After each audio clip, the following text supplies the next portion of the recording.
છોકરાઓ કંપનીઓ જ્યારે બનાવે ત્યારે ઓછા હોય અને એનો દાવો હું કહી શકું કે ગુજરાતી માધ્યમમાં ભણી, ગુજરાતી ખૂબ સારી રીતે ભણી, અંગ્રેજીને વિષય તરીકે મેં પોતે ખૂબ ભણાયો અને તમારા માધ્યમિક શિક્ષકો સ્વદેશી સુરતના બધા એ શિક્ષકોએ એને ટીપ્સ આપી ત્યારે સરસ રીતે એ અંગ્રેજી માધ્યમમાં ભણી હોત તો આટલી પ્રગતિ ન કરી. તમારે શિક્ષક તરીકે આવા ઉદાહરણો પ્રસ્થાપિત કરવા. ગુજરાતી સ્કૂલો બચાવવી પડશે ભાઈ. દીકરાનો ફાજલ થઈશું, સંચાલકો તો રસદ નહીં નિશાળો ચલાવવાનો, એમને તો 65-35 ભાડું નહીં નીકળતું, ટેક્સના પૈસા નહીં નીકળતા અને એમના સગાઓ રિટાયર થઈ જાય પછી વાર્તા પૂરી. તાલીમી કોલેજોના છોકરાઓ તમારા જો આવતા હશે એમાં તો બહુ ચિંતાનો વિષય છે. અમે બીડી ચોકસી કોલેજ ઓફ એજ્યુકેશનમાં બીએડ કરેલું, ગૌરવ છે ડોક્ટર પીજી પટેલના અંદરમાં, અને સસ્તિક હાઈસ્કૂલના આચાર્ય ચંપાબેને મારો વાર્ષિક પાઠ જોયો.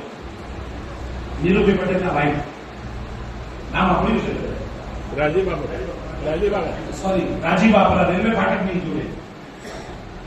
અમે માઇક્રો ટીચિંગના પાઠ માટે અઠવાડિયું મહેનત કરતા હતા અને અમારો પ્રિપોઝિશનનો પાઠ હતો ઇંગ્લિશમાં, એન્યુઅલ પાઠ. 1 મહિનો મહેનત કરી. સૂર્યકાંત પરીખેના ટ્રસ્ટી હતા. એ લોકોની ઇંગ્લિશ મીડિયમ સ્કૂલ ચાલે છે. હા, તો ઇંગ્લિશ મીડિયમમાં જ્યારે કોઈ શિક્ષક રજા ઉપર રહેવાના હોય ત્યારે પીરિયડમાંથી એમના ભણાવવા મોકલતા. મને તો ખાસ મોકલતા. 2 દિવસ અમે ટીચિંગ કરતા હતા. હજી તો અમને 2 મહિના થયા હતા. એટલું બધું અમને તૈયાર કરતા હતા. આજે બીએડ કોલેજો કેવી છે? સંતરામપુર અને મહીસાગર કે બીજા કોઈ જિલ્લામાં 3 પ્રકારની ફી ચાલે છે. એવી તજુરો છે. રેગ્યુલર આવવું હોય તો આટલી ફી, ક્યારેક આવવું હોય તો આટલી ફી, ન આવવું હોય તો આટલી. ચિંતાનો વિષય તો એ છે મિત્રો. શાંતિલાલ તો નાયબ જિલ્લા પ્રાથમિક શિક્ષક ડિટેલ ચેક કરવા જઈએ ને તો કોર્ટ કેસો બધી અંદર ઊંચા આવે. ભગવાનના 2 સ્વરૂપ હોય. શિવજીની મહારાજના ઘણા બધા સ્વરૂપ આપણને જોવા મળે. અંબાજી હોય ને આપણી રીતે અભિનય એમના શિષ્ય ચંદનદેવી,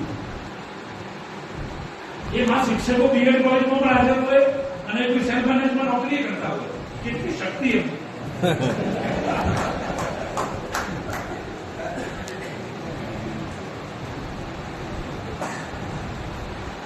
ઓગળી ગયું ઝરણાના ગાનમાં અને પર્વતો રહી ગયા ખોટા રૂપમાં.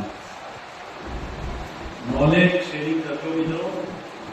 બનાસકાંઠાનો માધ્યમિક શિક્ષક સંઘ એ તાકાતવાળો સંઘ બનવું જોઈએ. હું પોતે હંમેશા સપોર્ટ કરીશ અને આપણી જોડે એવા અધિકારીઓની ખોજ છે. દિનેશભાઈ જાણે બનાસકાંઠામાં શિક્ષકને પણ મિત્રો રજાના દિવસે આવવાની તૈયારી રાખવી. જયેશભાઈની ચિંતા વ્યક્ત કરી કે ભાઈ કોઈ પણ સંગઠન, એક તો સંગઠન વચ્ચે ટ્યુનિંગ સારું હોવું જોઈએ. અહીંયા છે બનાસકાંઠામાં એક નાના ભાઈ મોટા ભાઈ રીતે ટ્યુનિંગ હોવું જોઈએ.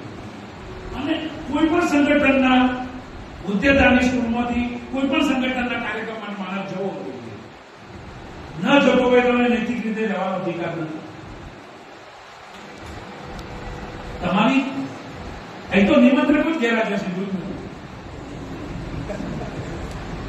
એટલે એ હાજર નથી. એટલે આપણામાં કઈક કચાશ છે.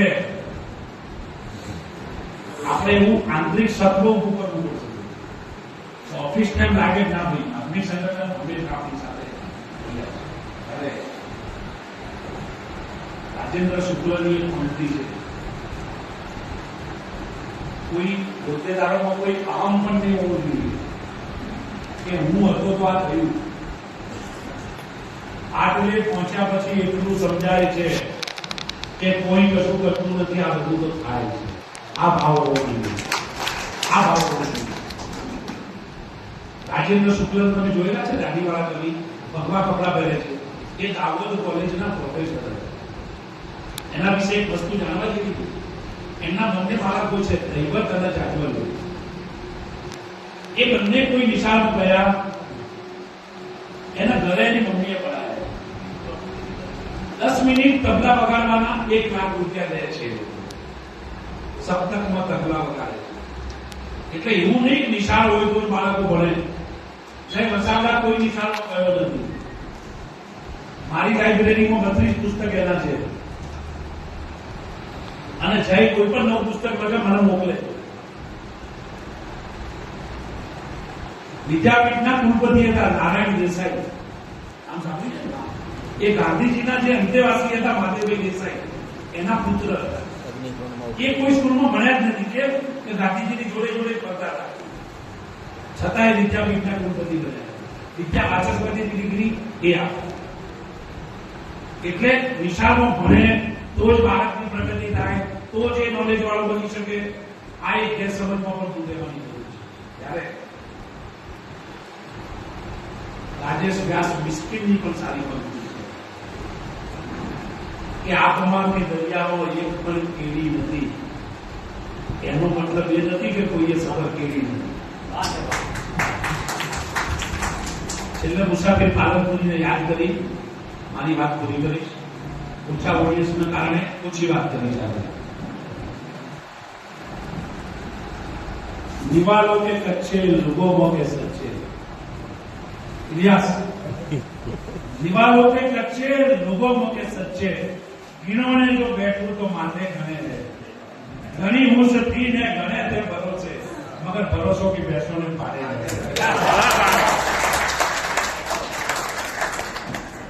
ખૂબ ખૂબ ધન્યવાદ મિત્રો. બનાસકાંઠા ના હોવાનું અમને ગૌરવ છે. અને